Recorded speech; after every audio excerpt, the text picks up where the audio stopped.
Donc, à votre avis, quel est l'intrus pour le petit déjeuner? A, B, C. Donc, la réponse était la réponse C, puisque on vient de dire effectivement que les produits gras, sucrés, salés ne sont pas le meilleur goûter à prendre. Le pancake va pouvoir vous apporter un petit peu d'énergie. On y met un peu de lait, donc on retrouve les différents groupes d'aliments du goûter. Et puis le muesli avec les fruits et le fromage blanc ou le yaourt ou le lait peut être quelque chose de super intéressant qui regroupe effectivement les trois catégories d'aliments. Alors, souvent, quand on parle du goûter, on parle aussi de grignotage. Alors, quelle est un petit peu cette différence entre le goûter et le grignotage? Qu'est-ce qu'on entend par grignotage? Le grignotage, en fait, c'est une prise alimentaire qui se fait en dehors des repas, alors que le goûter, c'est un repas.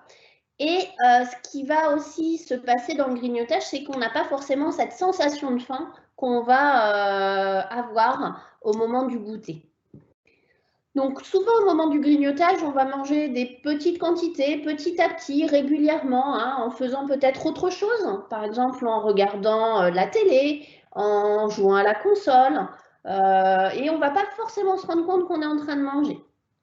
Souvent, on ne prend pas le temps de se poser et ça se répète. Et c'est souvent aussi un choix de produits gras, sucrés, salés qui vont être absorbés très rapidement et qui vont appeler à manger autre chose puisque le côté gras, sucré, salé appelle à ravoir ce côté sucré, salé dans le temps. Donc, on va faire une petite différence du coup entre la faim, quand on a faim, et quand on a envie de manger. Finalement, la faim, elle va répondre à un besoin physiologique, c'est-à-dire qu'on a une baisse d'énergie, on se sent fatigué, on a des petits gargouillis au niveau du ventre, on a le ventre un peu creux, on sent que voilà, c'est un peu la voiture qui est en panne d'essence.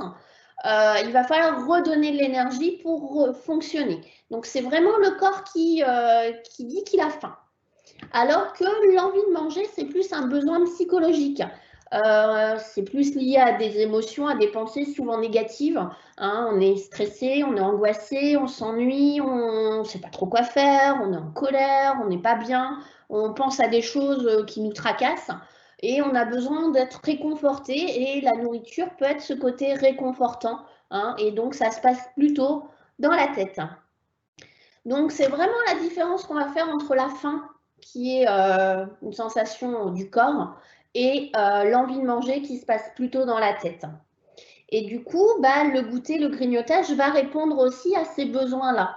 On va avoir le goûter qui va plutôt répondre à la faim, puisqu'on va compléter les besoins de la journée, notamment compléter le petit déjeuner, le dîner par une petite prise dans l'après-midi qui nous permet de tenir. C'est vrai qu'en général, l'après-midi peut être assez longue.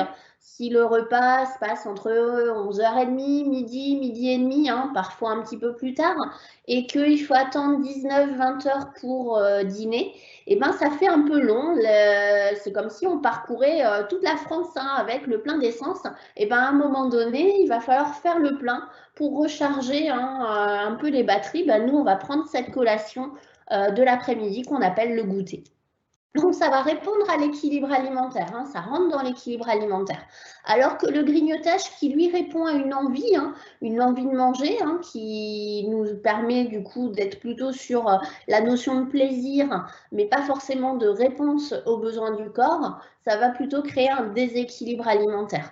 Et souvent, le grignotage, qui est pas forcément dans les 2 heures avant le repas, qui peut être même une demi-heure, 1 heure avant le repas suivant, lui, ce grignotage va en général entraîner le fait de ne pas avoir faim au repas et du coup de déséquilibrer ce repas et de parfois entraîner un nouveau grignotage ensuite et du coup un déséquilibre total des besoins de la journée.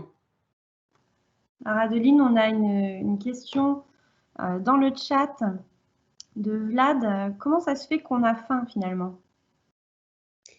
Alors, on a faim parce que, en fait, au niveau hormonal, sans rentrer dans les détails, On va avoir des petites baisses qui vont nous dire, eh ben voilà, on a besoin de redonner de l'énergie. L'énergie, on l'a utilisée. On l'a utilisée pour que notre cœur fonctionne, pour que nos poumons fonctionnent, pour que notre cerveau fonctionne, pour marcher, pour penser, pour réfléchir.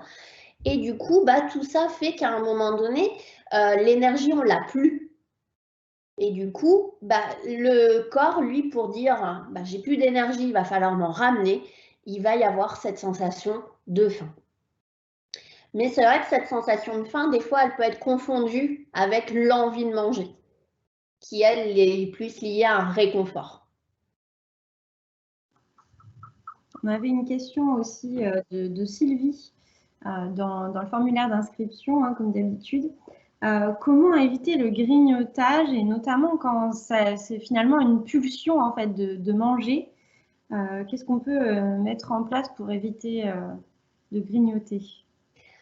Alors, dans la majorité des cas, le grignotage, notamment sur la fin de la journée, est lié à un manque d'apport global dans la journée. C'est-à-dire que si on ne démarre pas déjà bien la journée avec un petit déjeuner, un déjeuner qui comporte déjà tous les groupes d'aliments comme on avait pu le voir, hein, sur les précédents lives, et ben, on donne déjà l'indication au corps qu'on n'a pas assez. Et du coup, dès qu'on va se poser, dès qu'on va rentrer à la maison, que la pression retombe, et ben, on va avoir cette sensation, ces pulsions, hein, qui vont être plus importantes et qui vont du coup nous entraîner souvent du grignotage, puisqu'on n'a pas répondu avant aux besoins.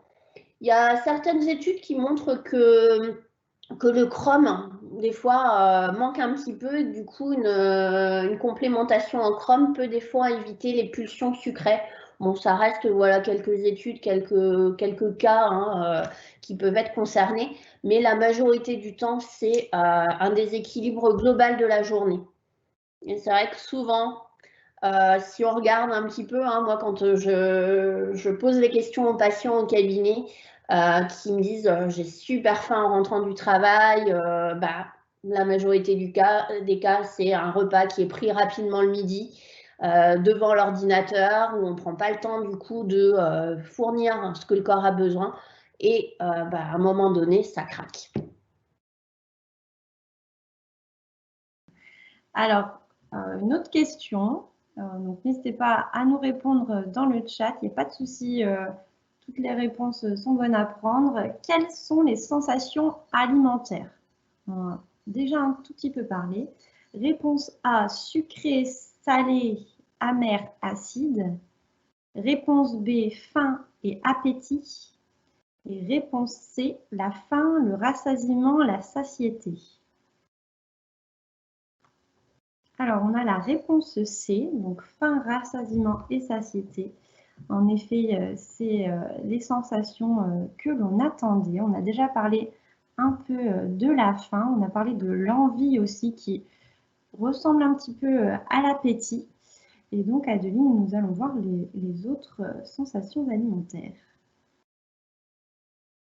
Eh oui, effectivement, vous n'êtes pas tombé dans le piège. Donc, les sensations alimentaires, c'est la faim. Donc, ce qui va nous donner envie de manger, hein, ce qui va nous pousser à manger, ce qui entraîne ce creux, hein, au niveau de l'estomac, ces gargouillis, des fois c'est la salive, c'est toutes ces sensations qu'on a, hein, qui nous font dire, ben, on a faim. On va manger. Et au bout d'un moment, du coup, on va avoir ce qu'on appelle le rassasiement qui va se mettre en place, hein. C'est le mécanisme qui fait disparaître la faim. C'est-à-dire qu'on a faim, le but du repas ensuite, c'est de ne plus avoir faim. Donc ça va marquer l'arrêt du repas, hein, c'est-à-dire que notre estomac, il est rempli, il a tout ce qu'il lui faut, et ça met en général une vingtaine de minutes entre la première bouchée, ce qu'on est en train de commencer à mastiquer, et ce phénomène de stop, j'ai plus faim, hein, et ce qui entraîne du coup une satiété, c'est-à-dire une absence de faim. Du coup, entre les repas, hein, on va être à satiété, on ne va pas avoir faim. Donc, cette sensation de satiété, elle va être plus ou moins longue selon ce qu'on a mangé, c'est-à-dire en termes de quantité, de volume, mais aussi par rapport à l'équilibre alimentaire. C'est-à-dire qu'il y a des repas qui sont des fois absorbés très rapidement sur un gros volume, mais qui vont être digérés très rapidement et qui vont très vite entraîner une sensation de faim. Alors qu'il y a des repas qui vont peut-être être pris plus lentement, en mastiquant bien, hein, qui vont peut-être apporter même moins de calories, mais qui vont avoir une absorption plus lente et du coup une sensation de faim qui arrivera beaucoup plus tardivement. Donc ça, c'est important hein, d'être dans la quantité, mais aussi dans la qualité nécessaire pour répondre aux besoins du corps. Et du coup, pour répondre aux besoins par rapport à la faim, à la satiété, bah, c'est aussi d'être régulier. C'est-à-dire que les habitudes alimentaires, le rythme alimentaire, il est important. D'avoir un repas le matin, le midi, le soir et de couper par un petit goûter dans l'après-midi pour redonner un petit peu d'énergie et ne pas avoir une sensation de faim trop importante aussi quand on passe à table. Donc, une petite faim qui n'est pas non plus insoutenable et qui parfois peut entraîner des hypoglycémies. Hein. On peut le voir, un manque d'énergie, un manque de sucre quand on n'a pas mangé suffisamment ou qu'on a demandé trop d'énergie au corps, ça peut se voir. Par rapport à ces sensations alimentaires, en général, les enfants, ils vont plutôt savoir quand est-ce qu'ils ont faim, plus faim, etc. Tout petit. Hein, on voit bien, ils vont dire stop, j'en veux plus.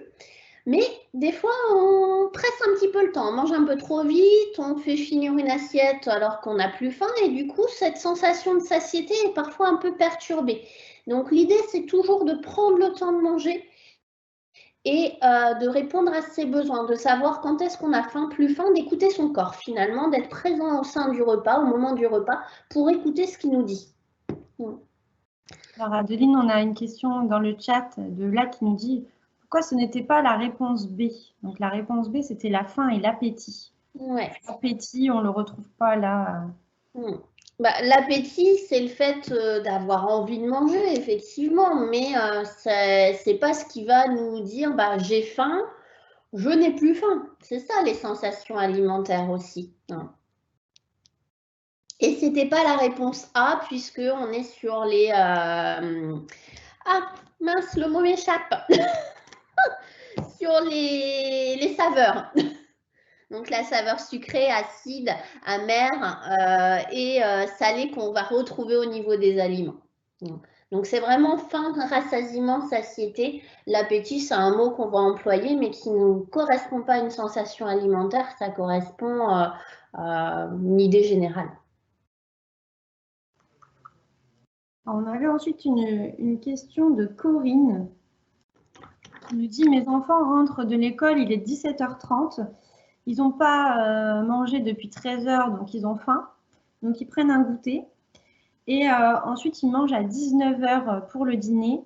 Et du coup, bah, à 19h, ils n'ont pas très faim, ou en tout cas, ils mangent plus beaucoup, il leur reste plus beaucoup de place. Comment on pourrait faire pour aider Corinne?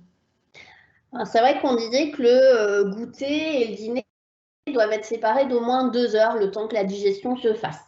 Donc, on a plusieurs solutions possibles à voir ce qui est en pratique réalisable.